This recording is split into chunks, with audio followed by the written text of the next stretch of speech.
How's it going, everyone? It is Andre Williams, the founder of the Hard Gainer Academy. And what I want to talk about today is taking ownership. Nothing frustrates me more when I hear guys saying, like, you know what, I can't do this because of this. There's something going on at work. There's something going on at home. You know what? Life just sucks.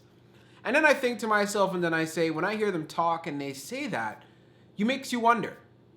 Who is really to blame for the reason why you're not getting the results you want and you're not making gains in the gym? It's actually yourself. Because one of the hardest things it is to do, especially as a human being, is to take ownership. You got to realize the fact that everything going on in your life right now, take full responsibility for it. So for example, you're inside the gym, you're killing yourself. You're doing hours of cardio, you're weight training for 2 to 3 hours. You feel like you're getting the most bang for your buck by doing that. And then you start realizing as the months go by, the weeks go by, and you're not getting the results you want. But you continue to do the same thing. Instead of saying, well, you know what, let me do something different. You know what, something's not working. Then a lot of people just tend to fall off the wagon or don't even bother training at all. They just say, you know what, it's not worth my time. I just don't have the ability to build muscle, right? Take ownership. Another situation, and you know what, this is actually relating to myself as far as what I went through. When I was working my butt off, I was going to school and also I was working on the weekend. So again, my schedule was so packed up, right? And there would be those times where I'm missing time in the gym over and over again.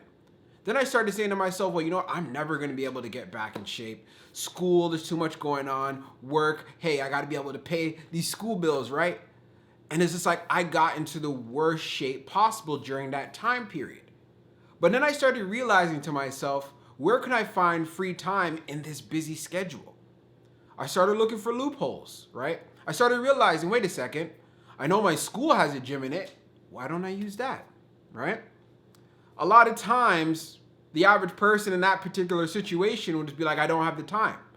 But I said, you know what? Instead of being reactive to the situation and what I was going through, let me be proactive. So I ended up getting a membership at the gym at my school. So I really had no excuses. Right after those afternoon classes were done, I went straight to the gym. If there was a day where, you know what, I was only going to have one class for the entire day, I didn't just go home and relax. Went to the gym, then I went home and relaxed and did some studying, right? So I became more proactive about my situation. Same thing goes for work. When I came out of school, you know, you're trying to get that job, you know what? You're busting your tail, you're applying, finally get into the position that I want. And it is a lot of work. I am being swamped. What do? I get myself a gym membership close to my work, right? I didn't say, well, you know what? It's going to be impossible. I'm grinding. I ain't got time for that. No, I can make the time for it. So I just found out different ways, examined my environment, saw how my life was going, and I was like, how can I fit the gym in order for me to actually get into shape or to stay in shape, right? So these are one of the things that we really, really need to look at.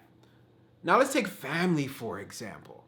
As many of you know who follow me on my other social media, I have a daughter. She's a newborn. She barely sleeps.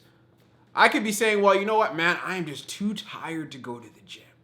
I'm just fatigued. Like, nah, man, you know what? I barely get any sleep. I literally only sleep for 2 hours at a time, right? Middle of the night, I barely get sleep. How do I have the energy to go to the gym? So the majority of guys going through that situation will not go at all, right? They would go through the grind of, hey, you know what? Constantly waking up in the middle of the night because of the baby, and then go straight to work, come back, and then make that excuse because they're tired. No. You are doing this to yourself. It is not life's fault. It's your fault. Be proactive. If you realize, well, you know what? The baby gets up every 2 to 3 hours. Go to the gym earlier because you're going to be waking up in the middle of the night anyways, right? Think about how you can find a way. Negotiate with your lady. Be like, hey, you know what? You can go to the gym at this time. I'll go to the gym at that time before I go to work. Stuff like that. Start being proactive. Start thinking of different things that you can do so you can get closer to your goals. Because every single time you make an excuse, it starts a disease, right? It's a disease you probably heard of. They call it excusitis. You just get into the habit of making excuses. It becomes a norm for you. And the moment you start doing that is the moment you stop living life. It is the moment where you become a victim of the things that life throws at you. And I don't want you to be a victim, because if you stay a victim, you're not going to be able to change your body or change your mindset. So at the end of the day, always remember to take ownership. You have the ability to accomplish great things, whether it's mentally or physically. But I want you to remember that. The moment you start losing hope of that or losing sight of that, you'll run into problems. But like what I say to a lot of guys that end up being my clients and a lot of the guys that I work with, they realize that. They realize, hey, you know what? Life doesn't suck as much as you think it does. Life only sucks because you make it that way. So what I'm trying to say with this message, take ownership. I'll be talking to you guys soon. Peace out.